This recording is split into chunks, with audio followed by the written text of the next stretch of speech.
saudara kita yang terbaring di rumah sakit. Hari ini sayup-sayup suara azan dari masjid rumah sakit masuk ke telinganya. Dia menonton di televisi acara live solat Jumat, tapi saat itu dia hanya mampu terbujur kaku. Ruhnya masih ada dalam jasad. Anaknya tidak bisa berada di sampingnya karena security tidak mengizinkan keluarga berada di dalam ruang ICU. Dia duduk di dalam. Suara terdengar, azan bersahutan, hayya 'alas salah, mari salat, hayya 'alal falah, mari menuju kemenangan. Dia hanya bisa meneteskan air mata. Kenapa? Kalau dulu dia waktu sehat sempat beribadah, penyesalannya tidak terlalu banyak. Tapi kalau di saat sehat walafiat tak sempat untuk menempelkan kening ke lantai, tak sempat melangkahkan kaki ke rumah Allah, tak sempat mendengarkan khutbah, maka tak ada duka di atas duka. Air mata yang meleleh tak dapat mengembalikan masa lalu. Lan tarji'al ayyamul lati madat, yang lalu tak dapat diulang kembali. Air mata darah menangis. Yang sakit tak akan sembuh, yang mati tak akan hidup. Penyesalan selalu datang di akhir perbuatan. Belum pernah orang menyesal sebelum perbuatan berlalu. Selalu penyesalan di akhir. Di saat itu penyesalan tak lagi bermakna.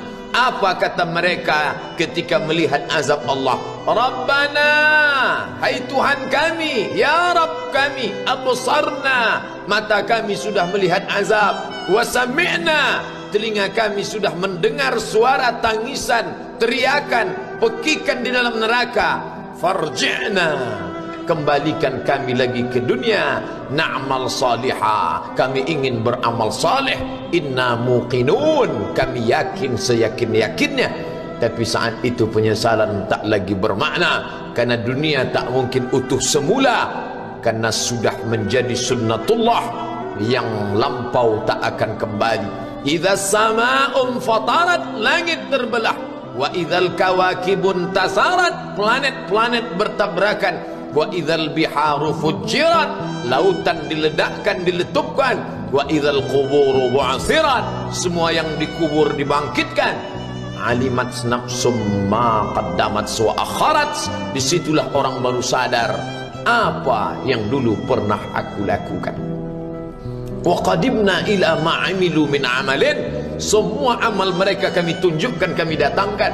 Ini amalmu, ini infakmu, ini wakafmu, ini sedekahmu, ini salawatmu, ini bacaan Qur'anmu, ini zikirmu. Tersenyum mata melihat amal. Faman ya'mal mithqala dzarratin khairan yarah. Tapi jangan lupa, apakah yang dosa-dosa itu dilupakan begitu saja? Yang buruk pun akan nampak juga. Faman ya'mal mithqala dzarratin syarran, sebesar ujung rambut, sebesar telapak kaki semut yang hitam, di atas batu yang hitam, di tengah malam yang kelam, di dalam samudra yang gelap, akan ditampakkan juga pada hari itu. Yauma tublas sarair, segala rahasia ditunjukkan, dan mata akan melihat dengan penglihatan yang nyata. Mulut tidak lagi bisa menjawab. Al-yauma nakhtimu ala afwahihim, hari itu mulut kami kunci, karena mulut itu yang dulu pandai mencari-cari alasan, bersilat lidah, maka hari itu lidah dikunci. Wa tukallimuna aydihim, tangan mereka kami buat bicara. Wa tashhadu arjuluhum, kaki bersaksi. Apa yang akan dibicarakan tangan, apa yang akan dipersaksikan kaki. Bima kanu yaksibun, semua yang pernah dilakukan di masa yang lalu. Berapa atasanmu sanggup memberi gaji sehingga begitu enteng kau tinggalkan solatmu? Apa yang dijanjikan istrimu sehingga begitu enteng kau berikan yang haram? Hanya rayuan sesaat, padahal dia pun akan meninggalkanmu sebelum masa tua tiba. Apa yang dijanjikan anak-anakmu? Ayah, kami akan menjagamu di hari tuamu nanti, maka berikan kami yang kami inginkan. Belikan kami rumah yang besar, belikan kami kendaraan yang mewah. Nanti setelah hari tua kami akan menjagamu, kata mereka. Tapi setelah kita tua, dosa-dosa begitu banyak terkumpul, mereka pun meninggalkan kita di panti jompo yang penuh dengan kesunyian, hening, sepi. Suara cucu tak terdengar menangis karena mereka pun malu mengakui kita sebagai orang tua. Suapkanlah yang haram ke mulut mereka, berikanlah yang batil ke dalam perut mereka. Itu hanya akan menjadi azab di dunia sebelum hari kiamat tiba. Ish ma syi'ta, hiduplah sesuka hatimu. Ish ma syi'ta, apa yang mau kau makan, makanlah. Apa yang akan kau bekerjakan, kerjakanlah. Fa innaka mayyit, tapi ingat, kau akan menjadi mayat, kau akan mati. Semua akan diminta pertanggungjawaban di hadapan Allah Subhanahu wa ta'ala.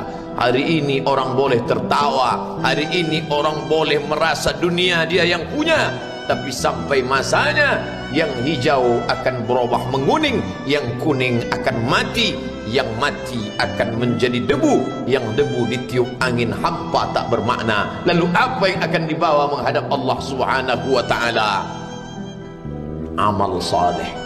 Kalau pernahlah mulut itu membaca sepotong dua potong ayat sebelum berangkat bekerja, kalau sempatlah masuk ke kamar mandi mengambil air wudhu, solat sunat duha sebelum berangkat bekerja, kalau sempatlah ketika duduk dalam suasana santai membuka iPad lalu dibuka Quran digital sambil melihat beberapa ayat merenungkan maknanya, mengingat mati, kalau sempatlah mulut mengucapkan subhanallah wa bihamdihi subhanallahil azim, kalau sempatlah anak istri dibawa ke masjid iktikaf mendengarkan pengajian, kalau sempatlah beberapa persen dari pendapatan itu dilimpahkan ke rumah anak yatim panti jompo masjid, kalau sempatlah beberapa meter tanah dibeli untuk pembebasan mendirikan rumah Allah, kalau sempat memberikan beberapa karpet untuk rumah yang selalu ditinggalkan, kalau sempatlah membelikan beberapa kilo beras untuk yatim piatu dan panti jompo,